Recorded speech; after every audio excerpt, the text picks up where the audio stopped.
Mafia boss left $0 tip, but the poor waitress single mom found a hidden note under the plate.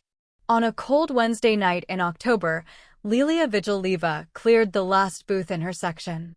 The man in the tailored black suit had sat for over an hour, barely touching his coffee, then left without a single dollar in tips. Just an empty plate and a folded note tucked beneath the rim. When Lilia unfolded it, elegant handwriting appeared with a message that made her breath catch. A billionaire left $0. But hidden underneath was something that could change everything for her and her little boy. The neon lights of Neon City Diner buzzed and flickered against the night sky. It was the kind of place that never truly slept, sitting at the crossroads where the downtown towers met the forgotten neighborhoods. Where millionaires drove past on their way to penthouses and single mothers counted their tips in the bathroom between shifts. Wednesday nights brought the usual crowd. Long-haul truckers nursing black coffee until dawn.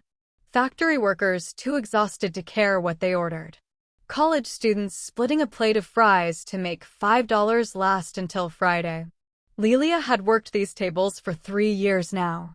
Before that, she was 2 semesters away from her nursing degree at City University. Full scholarship, a future that made sense, a plan.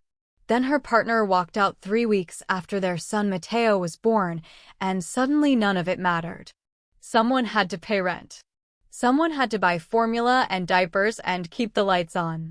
Someone had to be there when Mateo woke up crying in the night. Night shifts at the diner paid just enough to survive, and the schedule let her be a mother during the hours that counted. She could drop Mateo at daycare in the morning, sleep a few hours, pick him up in the afternoon, and be back at the diner by 9 p.m. when her neighbor Mrs. Chen took over. She was 28 now, though some days she felt twice that. Her uniform was pressed, but worn thin at the seams. Her smile came easy because she had learned that kindness costs nothing, and in a place like this, it was the only currency that mattered. Most customers never bothered learning her name. She knew all of theirs. Big Tommy sat at the counter, his construction vest still dusty from the site.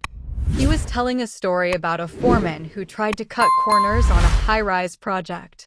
Lilia listened and nodded in the right places, though she had heard variations of this story a dozen times before.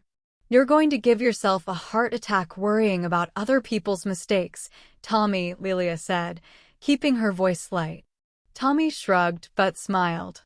"Someone's got to care about doing things right. Someone has to." Over in booth 7, Maya hunched over a laptop, her coffee long cold. She was maybe 20, studying graphic design at the community college. Lilia had watched her count out coins more than once, her face flushing red when she came up short. Tonight, she ordered the cheapest thing on the menu. When Lilia brought the check, she had already crossed out the total and written on the house. "Lilia, I can't." "You can," she said quietly. "Pay it forward someday." Maya looked like she might cry. Lilia moved to the next table before she could argue. At 10:15, her phone buzzed in her apron pocket. She stepped into the narrow hallway by the restrooms where the music from the jukebox faded to a dull thrum. It was Mateo's daycare. She answered on the first ring. "Ms. Leva, everything's fine," the director said quickly. "But we need to talk about next month's fees. The rate is increasing, and with the late payments from August and September." Lilia closed her eyes. "How much?" "The new monthly rate is $850.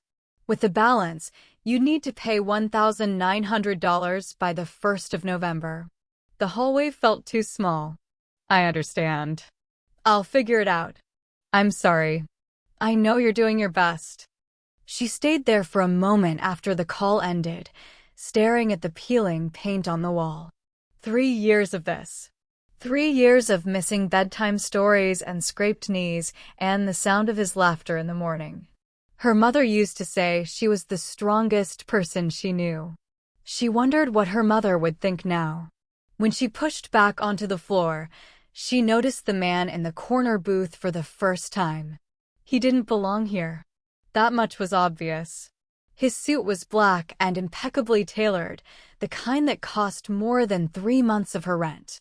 The watch on his wrist caught the fluorescent light, expensive and understated.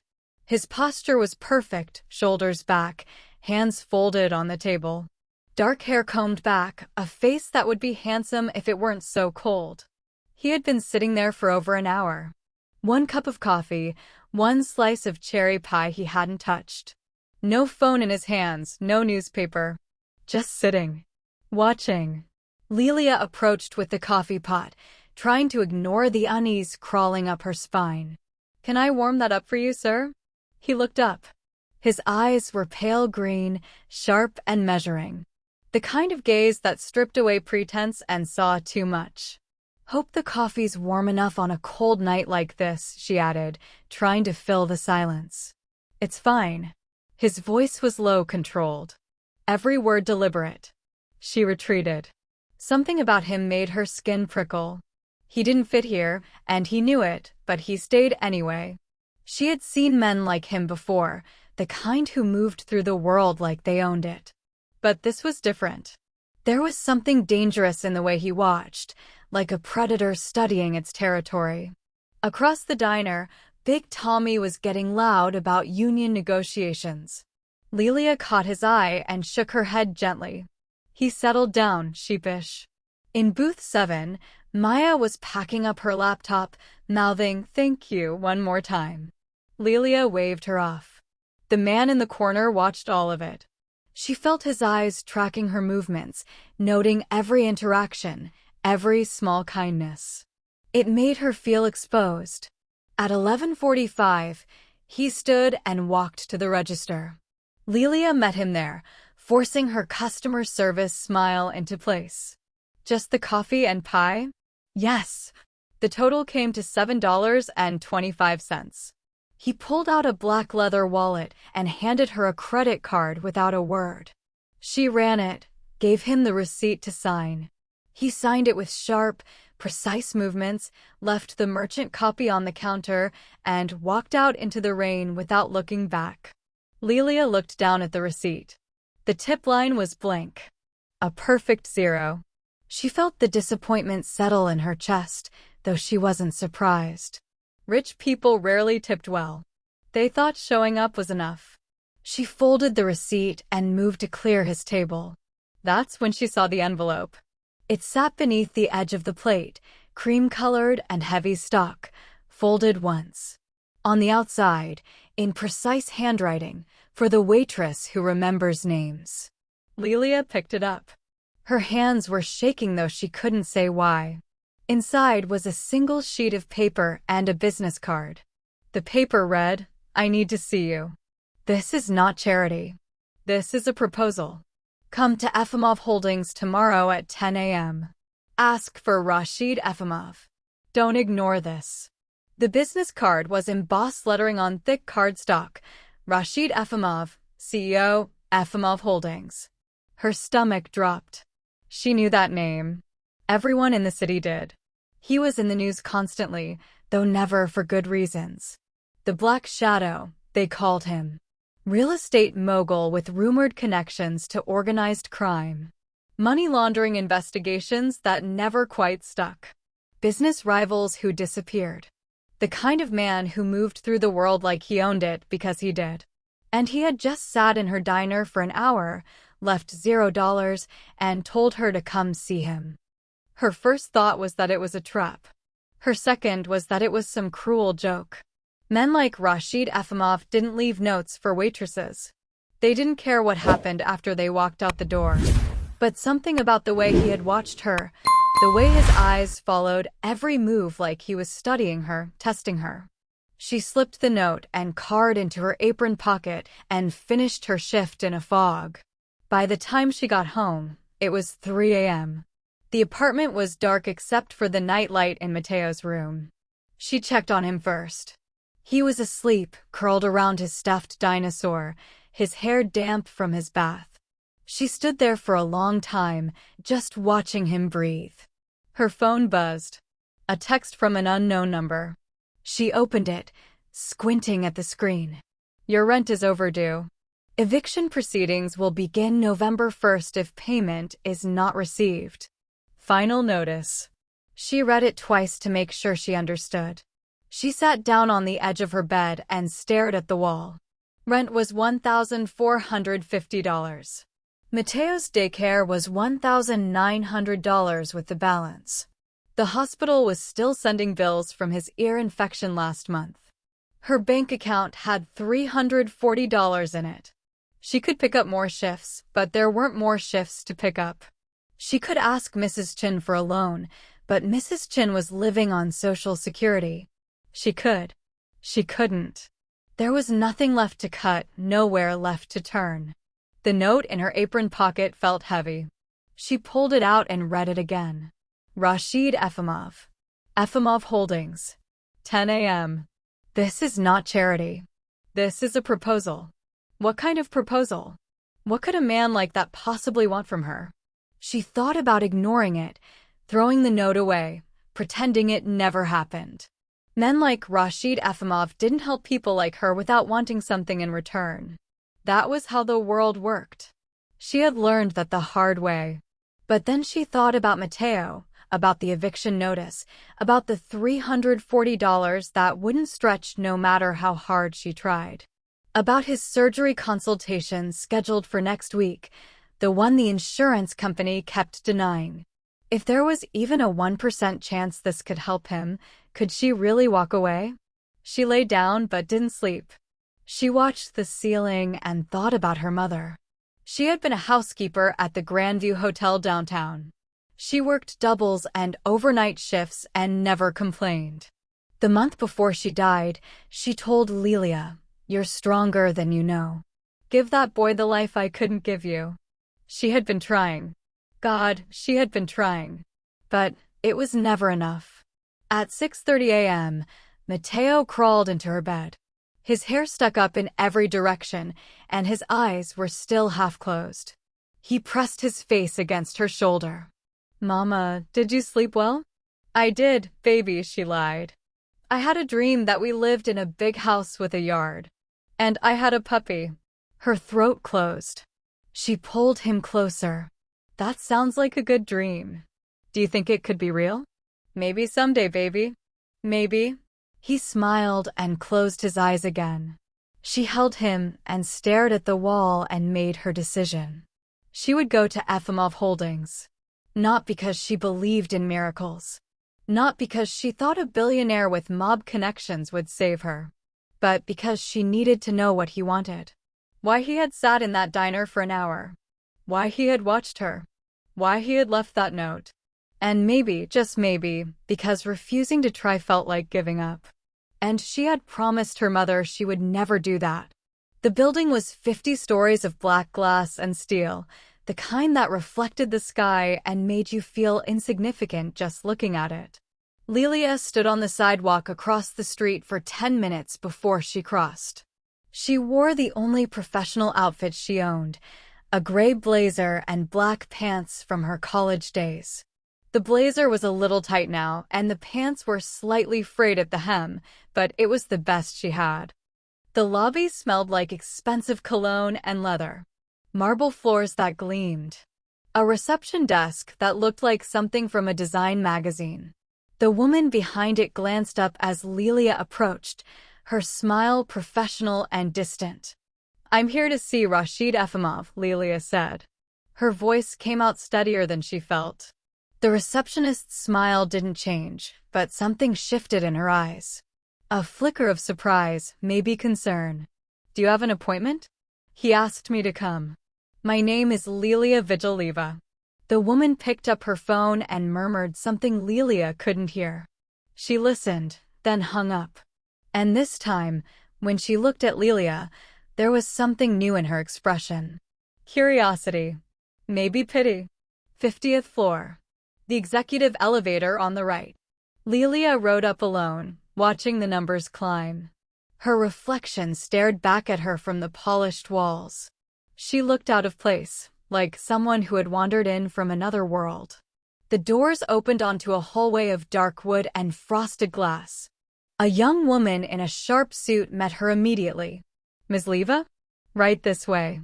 They walked past offices where people sat at computers worth more than her car, past conference rooms with views that stretched to the horizon. The assistant stopped at a set of double doors at the end of the hall and knocked twice before opening them. Ms. Leva is here. Rashid Efimov stood behind a desk that could have fit her entire apartment. The office was massive and severe. All clean lines and strategic shadows. Windows ran from floor to ceiling, overlooking the city like a kingdom under surveillance. He wore a different suit today, charcoal with a black shirt. No tie. His hair was perfectly styled. When he looked up, those pale green eyes locked onto her with the same unsettling intensity from the diner. "Thank you, Elena," he said to the assistant, who nodded and left, closing the doors behind her. The sound of the doors clicking shut felt final. Rashid gestured to the chairs across from his desk. "Please. Sit." Lilia sat. He didn't sit immediately. Instead, he walked to a sleek bar cart near the window where a coffee maker sat, the expensive kind that looked more like a piece of art. "Coffee?" "Sure." He made 2 cups in silence, precise and deliberate in every movement. Then he brought them both to the desk and sat across from her. It was strange, watching a man like him pour coffee. She had expected him to have someone do it for him. "Thank you for coming," Rashid said. His voice was calm, controlled. "I wasn't certain you would." Lilia wrapped her hands around the cup. It was warm and solid. "With all respect, Mr. Efimov, why am I here? And why the zerotip?"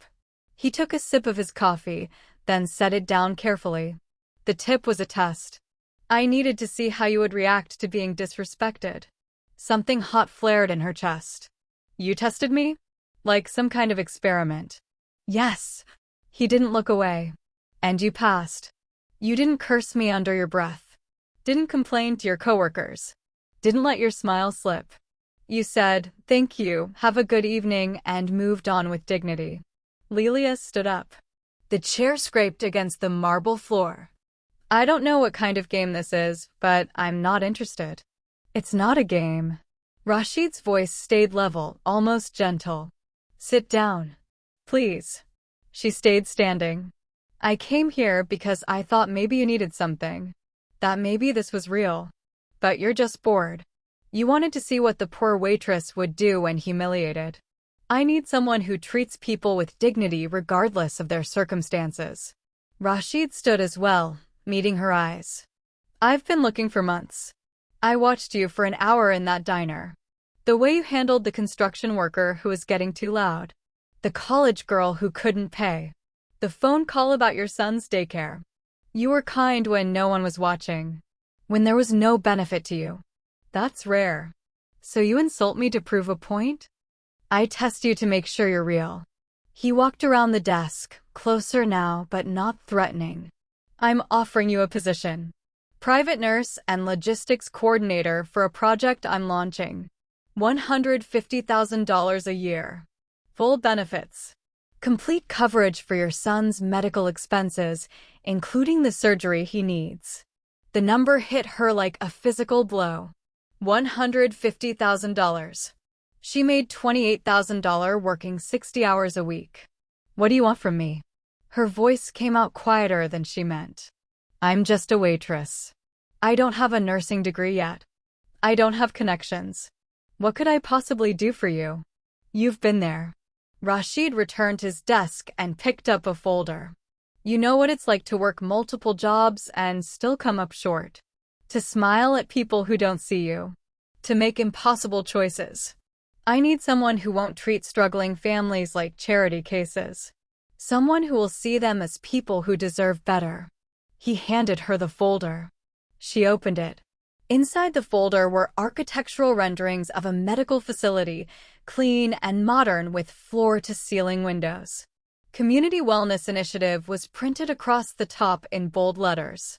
Below that, floor plans, budget projections, staffing requirements. Everything was precise, professional, expensive. Lilia looked up.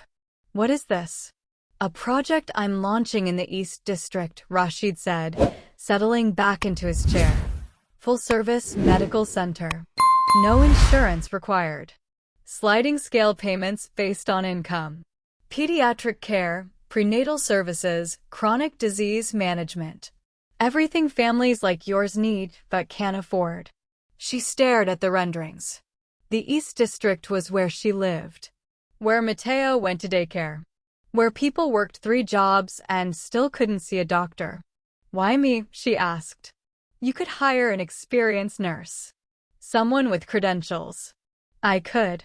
Rashid leaned forward, elbows on his desk. But experienced nurses haven't lived in studio apartments with broken heat. Haven't chosen between groceries and electricity. They'll treat this like a job. You'll treat it like a mission. Lilia's hands tightened on the folder. You don't know anything about me. I know you gave that college girl free food when you thought no one was watching. I know you calmed down Big Tommy before he got himself thrown out. I know you took a phone call about daycare fees and went right back to work with a smile on your face. He paused. I know you're 2 months behind on rent and your son needs surgery the insurance company keeps denying. Her stomach dropped. You investigated me? I'm careful about who I hire. You mean you stalked me? I mean I don't make $150,000 offers to strangers. His voice stayed level. This position requires someone who won't fold under pressure. Someone who maintains composure when disrespected, when overlooked, when treated as invisible. That's why the zerotip. I needed to see if you were real or if the kindness was performance. Lilia stood up again, slower this time. The folder hung loose in her hand. So this is what rich people do? Test poor people like lab rats to see how we react to cruelty. This is what I do when I need to know if someone has integrity. Rashid's gaze never wavered. You passed. Most people would have complained. Would have let their mask slip. You didn't. That's rare. She wanted to walk out. Wanted to throw the folder in his face and tell him to keep his tests and his money. But Mateo's face flashed in her mind. The eviction notice. The surgery he needed. The life she couldn't give him no matter how hard she tried. Why does a man like you care about a community wellness center? She asked quietly. Something shifted in Rashid's expression. Not quite pain, but close. That's not relevant to the offer. It's relevant to whether I take it. He was silent for a long moment. Then he stood and walked to the window, hands in his pockets, looking out over the city. My sister died because she couldn't afford proper care, he said finally. I had money, but by the time I found out how bad it was too late. Anya was 19. The name hung in the air between them. Lilia remembered seeing it in an old news article. Anya Efimov. Died of complications from untreated diabetes. I'm sorry, she said. I don't want your sympathy. He turned back to face her. I want your answer. $150,000 salary. Full medical coverage for you and your son, including the surgery. Private security for both of you. You'll coordinate logistics, manage the nursing staff, handle community outreach. You'll report directly to me. Lilia looked down at the folder again. At the renderings of a facility that could change everything for families like hers. I need to think about it, she said. You have until tomorrow morning. Rashid returned to his desk and pulled out a business card, writing something on the back. My personal number. Call me with your decision. She took the card, their fingers not quite touching. As she walked to the elevator, her mind raced. $150,000. Mateo's surgery. A real chance to finish her degree while working in the field she loved. But at what cost? Working for a man whose name was whispered with fear. Whose business dealings existed in shadows. The elevator doors closed, and she saw her reflection staring back. A woman caught between desperation and dignity, trying to figure out which one would. Lilia woke up to 17 missed calls. Her phone buzzed nonstop on the nightstand, messages flooding in faster than she could read them. She grabbed it, squinting at the screen in the gray morning light. The first text was from Maya, the college student from the diner. "Lilia, I'm so sorry. I don't believe what they're saying." Her stomach dropped. She opened her browser and searched her own name. The article was everywhere. City Whispers, a local gossip blog known for skirting the edge of libel, had published it at midnight. The headline made her feel sick. Efimov's new girl? Waitress single mom spotted entering mob boss's tower. There was a photo. Grainy, taken from across the street, but unmistakably her walking into Efimov Holdings yesterday morning. The article speculated about everything. Was she a new mistress? A recruited associate? Had she been planted in the diner to gather information? The tone was gleeful, dripping with insinuation. Sources suggest Liva, 28, has been struggling financially for years. Perhaps the Black Shadow found an easy mark, or perhaps she found an easy paycheck. Either way, this single mother's sudden visit to Efimov's notorious headquarters raises questions about what services she might be providing. Lilia read it 3 times, her hands shaking so hard she nearly dropped the phone. By the time she dropped Mateo at daycare, parents she'd known for years wouldn't make eye contact. Mrs. Chin from next door, who usually watched Mateo, left a voicemail saying she couldn't help anymore. No explanation. Just a quick apology and silence. At the diner that night, it was worse. Big Tommy didn't come in. Maya texted that she'd be studying at home. Even Zoran looked at her differently, not with judgment but with pity, which somehow felt worse. The manager called her into the office at 9:30. He was uncomfortable, avoiding her eyes. "Lilia, I'm getting calls. Customers asking if you still work here. Corporates concerned about the publicity." "It's a lie," she said. "All of it. I believe you. But I need you to take a few days off. Let this blow over." She wanted to scream. Instead, she nodded and walked out. In the locker room, she grabbed her jacket and noticed something on the floor. A white envelope slipped under her locker door. She picked it up with trembling hands. Inside was a single piece of paper, printed text, no signature. "Stay away from Efimov. His protection means nothing. We can reach you anywhere. We can reach your son. The Volkov family remembers everyone who chooses the wrong side." The paper slipped from her fingers.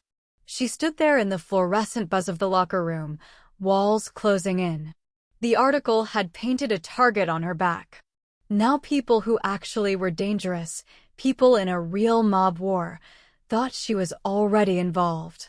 She hadn't even made a decision yet, and her life was already being destroyed. Lilia grabbed her phone and called the number on Rashid's card. It rang once before he answered. "I need to see you," she said. "Now." Rashid sent a car. Black, tinted windows, the kind that screamed money and danger. It pulled up outside the diner within 15 minutes. Lilia sat in the back seat, clutching the threatening note, watching the city blur past. They didn't go to Efimov Holdings. The car pulled into an underground garage beneath a building she didn't recognize. Rashid was waiting by a private elevator, still in his suit, looking exactly as composed as he had yesterday. "What happened?" he asked. She handed him the note without a word. He read it, his jaw tightening. Then he pulled out his phone and made a call, speaking in clipped Russian. When he hung up, his expression was carved from stone. "The Volkovs move fast," he said. "They saw the article. The article that destroyed my life." Lilia's voice cracked. "I haven't even said yes, and I'm already a target. Parents won't look at me. My neighbor won't watch my son. I've been put on leave from my job because customers are calling to complain about the mob's whore working there. I'll handle the blog. I'll have them print a retraction. A retraction won't fix this." She was shaking now, tears burning behind her eyes. "You don't understand. I'm not you. I don't have security. I don't have power. I have a 4-year-old boy who depends on me, and now people who kill for a living know his name. I can protect you both. Can you? Lilia's voice rose. Can you protect him at daycare? At the park? When I'm not looking. The Volkovs said they can reach him anywhere. What happens when they decide to prove it? Rashid stepped closer. I won't let anything happen to him. You can't promise that. Tears spilled over now. You can't. Because this is your world, not mine. You know how to survive in it. I don't. And I won't learn at the cost of my son's life. Lilia. No. She wiped her face with shaking hands. I came here to tell you in person. I can't take the job. I can't. The money doesn't matter. The medical coverage doesn't matter. None of it matters if Mateo gets hurt because I was desperate enough to work for you. The words hung in the air between them. Rashid's expression didn't change, but something flickered in his eyes. Understanding, maybe. Or disappointment. You're sure, he said quietly. My son's safety is not for sale. Her voice broke on the last word. I'm sorry about your sister. I'm sorry about all of it. But I can't be part of this. She turned toward the elevator, needing to leave before she changed her mind, before desperation overruled every instinct screaming at her to run. I'll have the car take you home, Rashid said behind her. She nodded without looking back. In the car, she pressed her forehead against the cold window and cried. For the money she'd never have. For the surgery Mateo needed. For the life she couldn't give him no matter how hard she tried. For the choice that wasn't really a choice at all. When the car pulled up to her apartment building, she got out and didn't look back. Inside, Mrs. Chen's door stayed closed. Upstairs, her apartment felt smaller than ever. She checked on Mateo, asleep with his dinosaur, blissfully unaware that his mother had just walked away from their only chance. Comment, I stand for safety if you would never compromise your family's protection. Only the reckless and the cruel would stay silent. 3 days passed. The diner didn't call Lilia back. The gossip blog's retraction was buried on page 5, and no one who'd read the first article saw it. Mrs. Chin still wouldn't babysit. The other parents at daycare still whispered. Mateo asked why people looked at them funny now. Lilia told him it was nothing and changed the subject. On Saturday evening, someone knocked on her door. She looked through the peephole and froze. Rashid Efimov stood in her hallway, dressed down in dark jeans and a simple black sweater. No suit. No bodyguards visible. He looked almost human. She opened the door halfway, keeping the chain latched. What are you doing here? I need 5 minutes. His voice was different. Quieter. Please. Against every instinct, she unlatched the chain. He stepped inside, and the apartment seemed to shrink around him. His eyes swept the space. The peeling paint. The second-hand furniture. The stack of medical bills on the kitchen counter. He didn't comment. From his jacket, he pulled out a pharmacy bag and set it on the small table. Mateo's prescription. The antibiotic for his ear infection. Already filled and paid for. Lilia stared at the bag. How did you? The same way I found out everything else. He looked uncomfortable, hands in his pockets. I also contacted a pediatric surgeon at Memorial. He'll see Mateo next week. No insurance needed. Already covered. I told you no. I know. Rashid moved to the window, looking out at the parking lot below. This isn't about the job. This is about a child who needs medical care. Consider it an apology for the damage the article caused. Lilia wanted to throw it back at him, but Mateo's prescription had been denied twice. The copay was $180 she didn't have. Pride couldn't cure an infection. Why are you really here? She asked. He was quiet for a long moment, still facing the window. When he spoke, his voice carried something she hadn't heard before. Grief, maybe. Or regret. I watched Anya die because I was too late. Too arrogant to see what was happening until the system had already chewed her up. He turned to face her. The wellness center isn't a front. It's not money laundering. It's the only thing I'm trying to build that actually matters. Then hire someone else. I've tried. 10 candidates in 6 months. All of them saw dollar signs. They saw a wealthy benefactor they could impress. They talked about efficiency and metrics and branding. His jaw tightened. Not one of them asked about the families. Not one cared about the people the center would serve. Lilia crossed her arms. And you think I'm different? I know you are. You gave away food you probably couldn't afford to give. You calmed down a drunk man before he hurt himself or others. You answered a call about money you don't have with a smile still on your face. He took a step closer. The center needs someone who understands what it's like to be failed by the system. Someone who will fight for those families like they're her own. Fighting for them makes me a target. I'll protect you both. Full security detail. Armed protection for Mateo, 24/7. The Volkovs won't touch you. You can't guarantee that. No. His voice dropped. But I can try. And I can make sure that if they come for you, they'll regret it for whatever time they have left. The threat hung in the air, casual and absolute.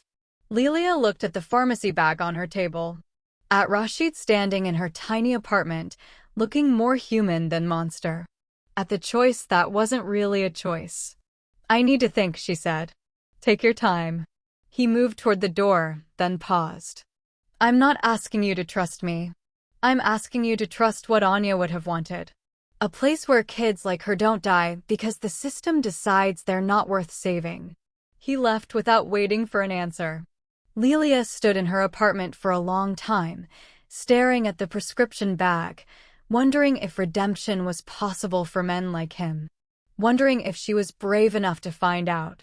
Like this video if you believe even people like Rashid deserve a chance at redemption. Haters and those who give up on everyone won't like this. Lilia called Rashid the next morning.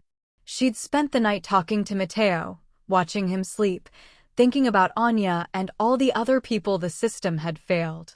I'll take the job, she said when he answered. But I have conditions. I'm listening. They met at a coffee shop in neutral territory, away from Efimov Holdings, away from her apartment. Lilia came prepared. She'd written everything down on notebook paper, her handwriting sharp and clear. First condition, Mateo gets a full-time armed security detail. Not just when I'm working. Always. Someone trained, someone vetted, someone who understands a 4-year-old needs protection, not intimidation. Rashid nodded. Done. Second, I get an exit clause in my contract. The moment you ask me to do anything illegal, anything that compromises my nursing ethics, anything that puts patients at risk, I walk away. No penalties. No retaliation. And you guarantee my safety and Mateo's even after I leave. Something flickered in his eyes. Surprise, maybe respect. Agreed. Third, I have full control over the medical logistics of the wellness center. Hiring, protocols, patient care decisions. You don't override me. You don't question my judgment in front of staff. If you have concerns, we discuss them privately, but my authority in that building is absolute. Rashid leaned back in his chair, studying her. A small smile touched the corner of his mouth. You've thought about this.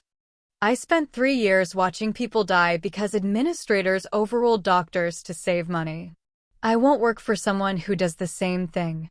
Her voice was steady. These are my terms. Non-negotiable. He was quiet for a moment, and she wondered if she'd pushed too far. If he'd walk away and find someone more compliant. Instead, he extended his hand across the table. You have a deal, Ms. Leva. All 3 conditions. I'll have my lawyers draft the contract by tomorrow. She shook his hand. His grip was firm, controlled. When their eyes met, she saw something unexpected. Not just respect, but relief.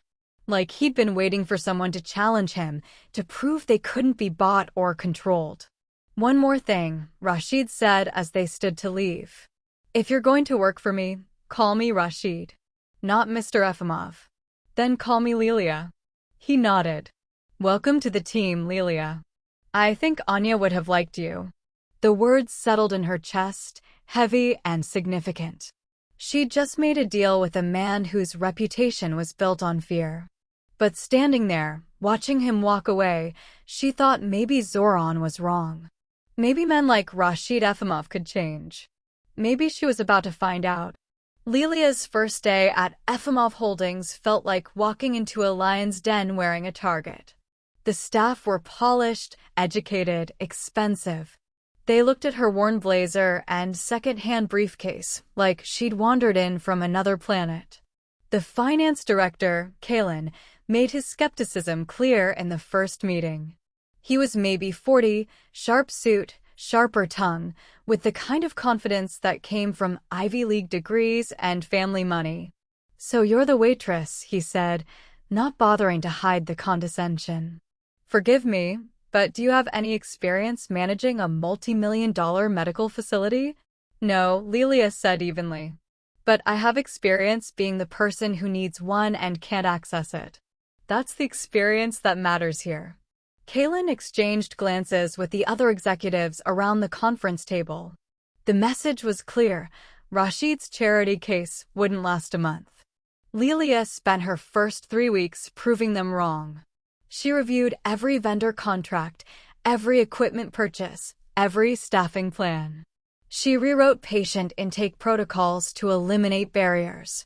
She visited the construction site daily, making changes when the architects designed spaces that looked beautiful but wouldn't work for families with strollers or wheelchairs.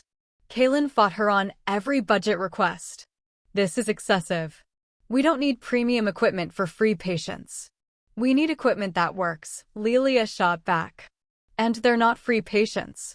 They're people who deserve the same quality of care as anyone else." She won most of those fights. Rashid backed her every time. On November 10th, the Community Wellness Initiative opened its doors. Local news covered it. Families lined up around the block. Lilia worked alongside the nurses she'd hired, registering patients, translating for Spanish-speaking families, holding crying babies while their mothers filled out paperwork. A reporter interviewed her outside at the end of the day. "Ms. Leva, people are calling this a redemption story for Rashid Efimov. What do you say to those who think this is just publicity?" Lilia looked back at the building, at the families still streaming through the doors. "I say watch what happens here over the next year. Judge us by the lives we change, not the headlines we make." The segment aired that night. The comments online were mixed, but the families who'd received care weren't ambiguous. By the end of the week, the initiative's phone lines were overwhelmed with appointment requests. In the staff meeting that Friday, Kalen sat across from her, his expression tight. "Congratulations," he said, the words sounding like glass in his mouth. "You've exceeded projections." Lilia met his eyes. "Thank you. Now let's talk about expanding hours." She'd proven herself. But she knew men like Kalen didn't forget being wrong. They just waited for their chance to be right. Comment: "I choose integrity" if you believe a person's worth is defined by their actions, not their past. Only those siding with corruption won't comment. The shipment arrived wrong. Again. It was the third time in 2 weeks. Insulin that should have been refrigerated arrived warm. Pediatric vaccines delayed by mysterious logistics errors. Antibiotics that never showed up despite confirmed orders. Lilia stood in the supply room at midnight, checking inventory against purchase orders. The numbers didn't match. Not even close.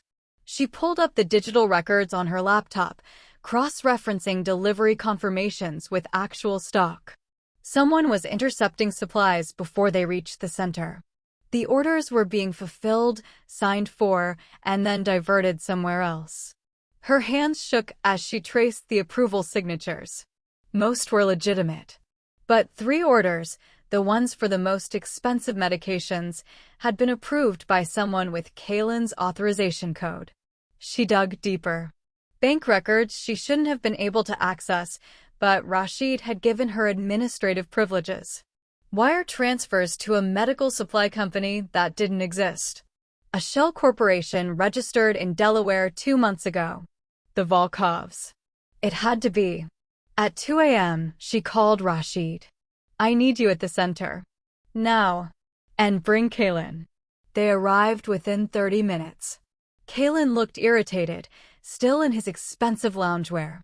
Rashid looked alert, dangerous. Lilia spread the evidence across the conference table. Purchase orders. Delivery confirmations. The shell company registration. Bank transfers. The pattern was undeniable. Someone's been diverting our medical supplies, she said.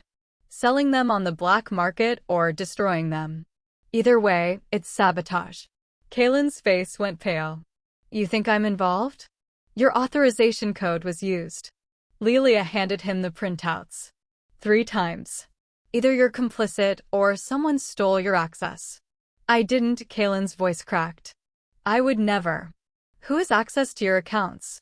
Rashid's voice was cold, controlled. My assistant. Victor. He handles approvals when I'm traveling. Kaylin looked sick. He said he was from a staffing agency. Came highly recommended. Recommended by whom? Lilia asked. Kaylin didn't answer. He didn't have to. The realization settled over all 3 of them. The Volkovs planted him, Rashid said quietly. They've been bleeding the initiative dry from the inside. Lilia stood up. Where does Victor live? Lilia, no. Rashid moved between her and the door. My security will handle this. Your security isn't here right now. And we have families coming in 6 hours who need those medications. She grabbed her jacket. I'm getting our supplies back. You'll get yourself killed. She met his eyes. Then I'll die doing something that matters. Anya would understand that. For a moment, nobody moved. Then Rashid pulled out his phone. We go together, he said. And we do this my way. By dawn, Victor was in custody, and the diverted supplies were recovered from a warehouse in the industrial district. The Volkov connection was confirmed. Lilia returned to the center as the sun rose, exhausted but victorious. The morning's first patients would have their medications. Kaylin found her in her office, looking shattered. I'm sorry. I should have been more careful. You should have, Lilia said. But you're going to make it right. Starting now. He nodded and left without argument. Rashid appeared in her doorway. You took a serious risk tonight. I know. Don't do it again. I can't promise that. He almost smiled. I know. Mateo's surgery took 4 hours. Lilia sat in the waiting room at Memorial Hospital, Rashid beside her in silence. When the surgeon finally emerged with good news, she cried for the first time in months. 2 weeks later, while Mateo recovered at home with his security detail turned temporary nanny, Lilia walked into Rashid's office with a proposal of her own. The wellness center needs to be independent, she said, sliding papers across his desk. A separate nonprofit entity. Not owned by Efimov Holdings. Not controlled by you. Rashid looked up from the documents. Why? Because the Volkovs targeted it to hurt you. As long as it's yours, it's a liability. But if it's independent, with its own board, its own funding structure, it becomes untouchable. She leaned forward. It also becomes real. Not Rashid Efimov's redemption project. An actual community resource.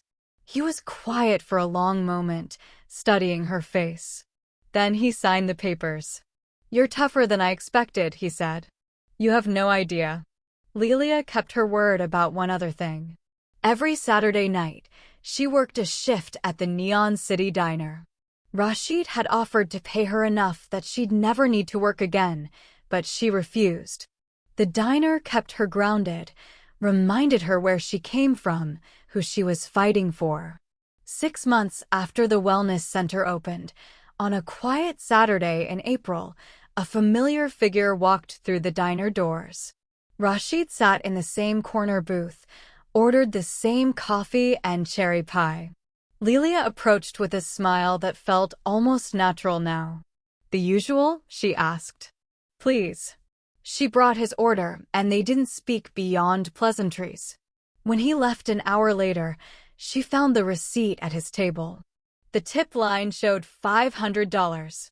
Beneath it, a folded note in his precise handwriting: "Your values are worth more than any empire. Keep going." Lelia stood there holding the note, watching through the window as his car pulled away into the night. The gossip blogs had moved on to other scandals. Mrs. Chin watched Mateo again. The wellness center treated 50 families a day. She folded the note carefully and tucked it in her apron pocket, next to the first one he'd left 6 months ago. 2 pieces of paper that had changed everything. Big Tommy called for a refill. Maya waved from booth 7. Zoran caught her eye from across the diner and nodded, the closest he'd come to saying he'd been wrong about Rashid. Lelia picked up the coffee pot and went back to work. She had a double shift ahead, a staff meeting at the center in the morning, and a life that finally felt like it was hers. Some stories didn't end with fairy tales. They ended with hard work, difficult choices, and the quiet satisfaction of knowing you'd fought for something that mattered. This was enough. Subscribe and comment. Kindness wins if you're against the ruthless mindset of people like the Volkovs and Rashid's old ways. Only cynical manipulators skip this.